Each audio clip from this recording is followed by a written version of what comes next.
So let us begin with the choric song.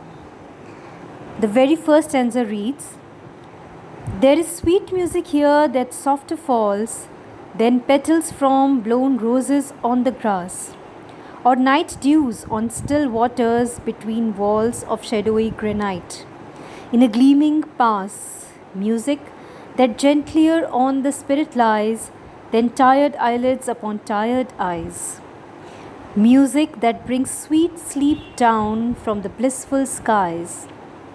Here are cool mosses deep, and through the moss the ivies creep, and in the stream the long-leaved flowers weep, and from the craggy ledge the poppy hangs in sleep."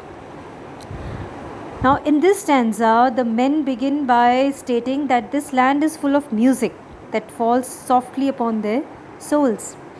Its sound resembles the petals of roses blowing onto the grass, or perhaps it resembles night dews that softly collect on still waters, stagnant waters. They continue piling up metaphors and state that it is gentler than the feeling of closing one's eyes when one is tired. It brings joy to them, that is like sweet sleep falling down from the blissful skies. They have everything they could want. The earth is made from cool mosses, and it is wounded with ivies. This beautiful unity of plants is complemented by streams that hold flowers and the craggy ledge which plays host to poppies. The world around them resembles their own interior feelings. They are seeing their own inner peace reflected in plants, streams, and one another. Now let us move to the second stanza of the choric song, which reads, "Why are we weighed upon with heaviness and utterly consumed with sharp distress, while all things else have rest from weariness?" All things have rest. Mark the repetition here. All things have rest. Why should we toil alone? We only toil who are the first of things and make perpetual moan, still from one sorrow to another thrown, nor even fold our wings and cease from wanderings, nor steep our brows in slumber's holy balm, nor hearken what the inner spirit sings. There is no joy but calm. Why should we only toil, the roof and crown of things? Now, in this second part of the choral song follows a particular theme of discontent.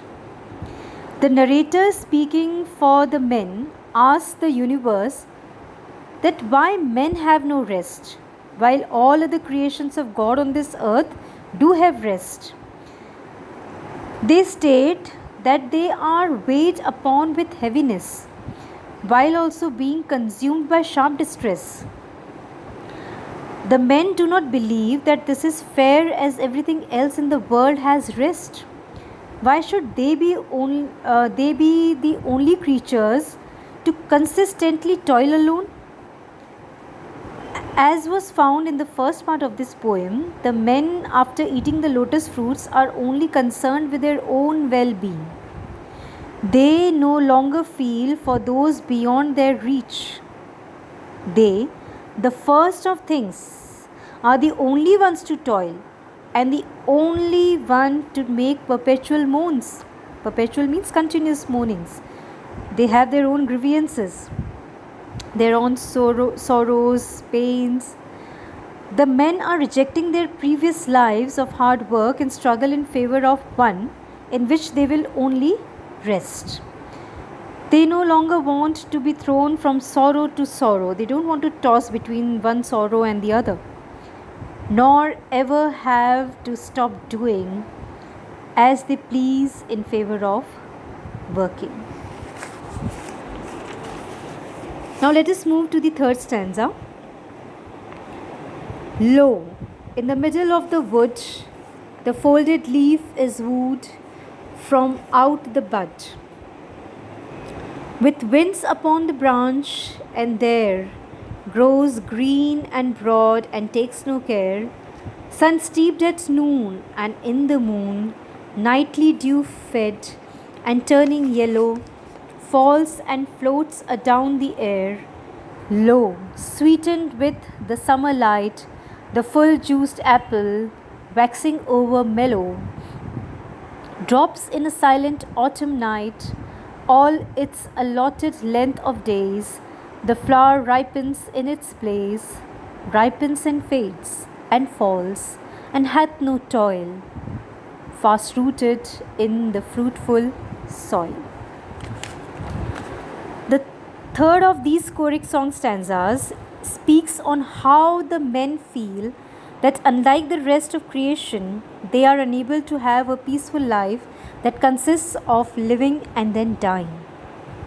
They want to live as a leaf does, budding, being blown on its branch, growing green and broad, never having to take a care, and then finally, after being dew fed under the moon, turn yellow and float to the ground. They are seeing the life cycle of the simplest parts of creation as the most appealing to them. All things, the chorus states, are able to live to an allotted length of days and then be replaced by something else that will eventually ripen and fade. These lives are the most fulfilling as they have a distinct purpose that does not include toiling.